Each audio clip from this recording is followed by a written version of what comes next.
बिस्मिल्लाहिर्रहमानिर्रहीम। आप देख रहे हैं पंजाब रंग नज़ारे यूट्यूब चैनल। तो आज मैं आपके लिए जो मालूमात लेकर हाजिर हूँ वो रोज़मर्रा मुशाहिदे के मुतल्लिक हैं। दुनिया में कई ऐसी चीज़ें मौजूद हैं जो हमारे रोज़मर्रा मुशाहिदे में तो आती हैं, लेकिन उनकी हकीकत से हम लाइल्म होते हैं। आज की वीडियो में हम ऐसे ही एक मुशाहिदे की हकीकत को जानेंगे और वो एक सवाल है कि रोटी क्यों फूलती है। व्यूअर्स, आइए अब इस जवाब की तरफ चलते हैं।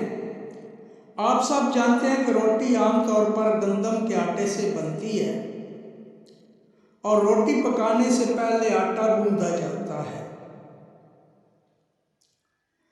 गंदम में एक चीज़ ग्लूटेन नाम की शामिल होती है जो प्रोटीन ही की एक किस्म है।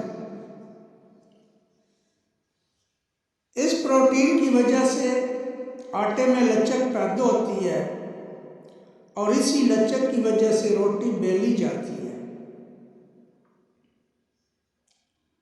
फिर आटे को लचकदार बनाने के साथ साथ ये प्रोटीन इसमें एक जाल सा बना देता है और इसके नन्हे नन्हे खानों में गैस के बुलबुले फंस जाते हैं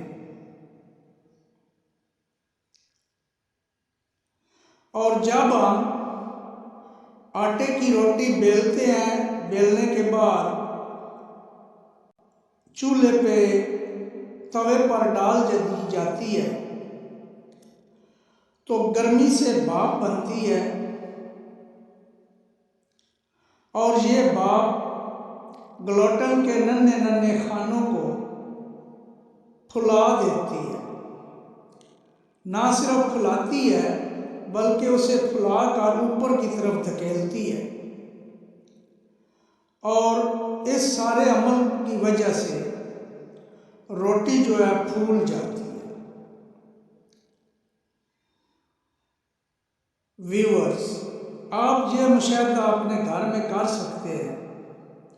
यह सारी कार्रवाई प्रोटीन की किस्म ग्लूटेन की वजह से होती है और वैसे भी फूली हुई रोटी बहुत मज़ेदार होती है। उम्मीद करता हूँ कि आज की ये मालूमात आप पसंद फरमा